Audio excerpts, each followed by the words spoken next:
Who really want war? Who really want to spar with a beast? Race hell, someone better call in a priest. Pardon my speech, but I'm hotter than the devil when I'm high up on a level that a god couldn't reach. I'm a dog in the streets, I don't do a lot of barking. Running this shit, I don't do a lot of walking. Keeping it 300 like I grew up with a Spartan. So out of this world, they confuse him with a Martian. Damn, no one can stop me. What's going on, guys? Welcome to another video on Problem Right TV. In this video, we're going to be looking at a game that I recently played online versus none other than Hashugz, who I like to think is the best player that I've played this year outside of Serious Mode, the Madden Challenge champion. I would say Hashugz has been the best that I've seen and that I've personally played. So you're looking at his first drive, and you're going to look at it sped up a little bit because, you know, a lot of the plays that are, you know, in the game that aren't as relevant as the big plays, I sped them up. So you're going to look at him just pound the ball inside zone out of this shotgun twins on the left side of the field. And I really had trouble stopping the run throughout the game. As you guys can see, it was, you know, 5 or 6 straight runs, picking up, you know, 8 to 10 yards a carry pretty much for him. And he's going to open up, you know, my defense to where I have to get a little bit more aggressive.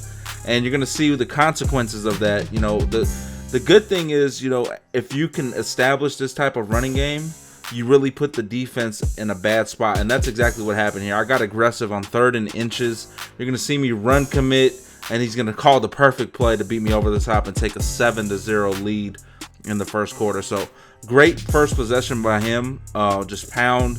And he took advantage of my, you know, weak run defense in that situation right there. So now you're looking at my first possession, and I'm going to try to do the same thing. You know, I'm in this new 5 wide receiver set that I'm liking. You know, I got a couple of man beaters, as you can see right there, to Tony G. And I'm trying to establish the run just like he did. However, his quarters 3 deep is locking up the run really well. There's another man dot right there out of the 5 wide.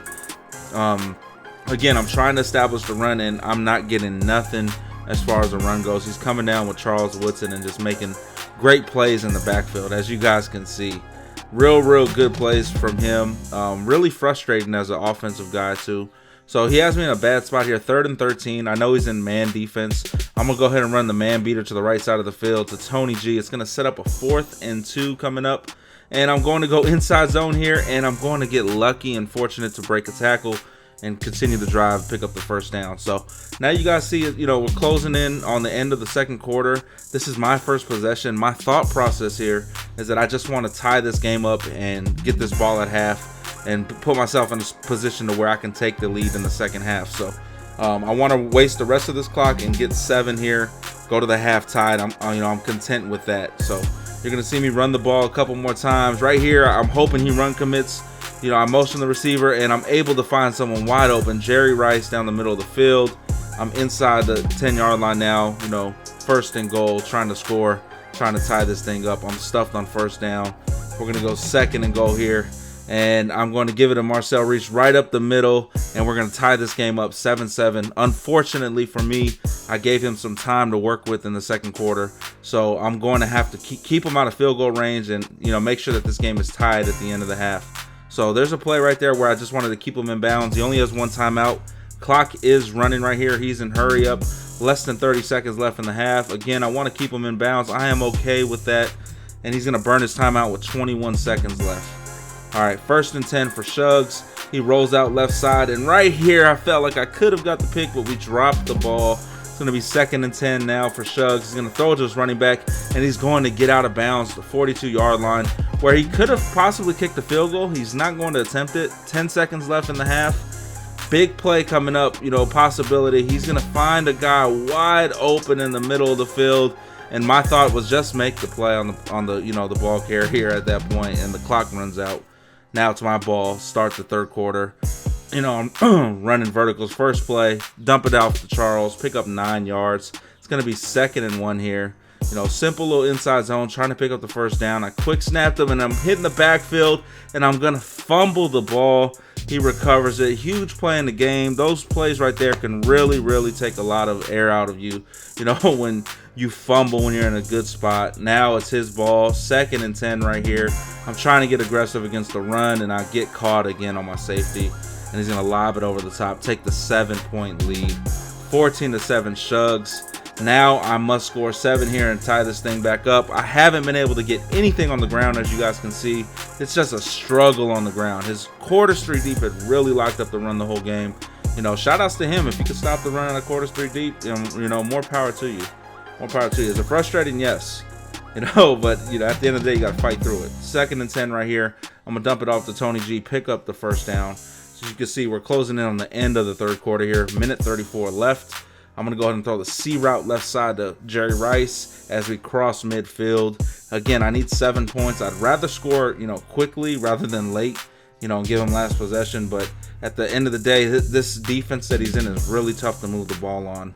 You know, because it's so good against the pass, and he's able to stop the run out of it as well, as you guys can see throughout the video. 2nd and 6 coming up. Gonna hit Vernon Davis on the drag. Wish I could have got more yards right there. Unfortunately, I wasn't able to. Closing in, less than 20 seconds left in the 3rd quarter. I'm gonna find Bolden, pick up the first, and that's gonna be the end of the 3rd.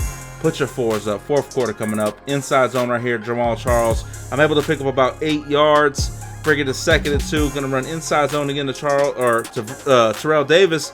Gonna get hit and actually lose a yard. 3rd and 3 is what you guys are seeing, and I'm able to dump it to the drag, pick up the first down inside his 10-yard line. 3rd and goal right here. He stopped me a couple times, and I'm gonna run a wide receiver screen because I know he's in zone. Cooks is gonna take it into the end zone to tie the game up with less than 2 minutes left in the game. 14-14. This is the money drive for him coming up, and this is his first play, and he's gonna bust a huge run to the left side of the field. Pancake from the receiver. He's gonna get to midfield right there. 1st and 10. A minute 49 left in the game. Right here, I'm just trying to blow up the run if I can, and I'm able to right there. It's gonna be 2nd and 12 coming up. I got to switch something up on D because he's been, you know, dotting me when I commit to the run. So I went to some real exotic coverage right here where I have the corner guarding the slot receiver, and I think that really threw him off right there, and I'm able to get the sack. Now it's 3rd and 19. I have him in a pretty bad spot here, but he does dot me over the middle. He's able to pick up 12 yards. It's going to be a 4th down. He can either punt or go for it, and he's going to choose to go for it. This is the biggest play of the game. I'm setting up a blitz off the right side of the field. I'm guarding the left, and you can see right here, he thinks that the slant is open, and Peters, who I call the best cornerback in the game, 95 honors Peters, makes the play of the game. I you know, dive on the ball right here.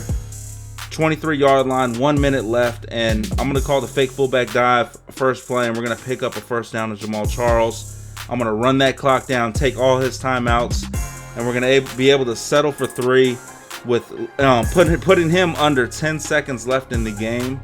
And you're going to see what happens next, and it's pretty crazy. It's 1st and 10 right here. He's going to playmaker the running back route, and he's going to double juke up the field. I got scared for a second, looked up at the clock, and the time was out. Great game, Hashugz. If you guys want to check out any more videos, click on these videos here. Good game to Hashugz again. He definitely did his thing. See you guys on the next one. Peace.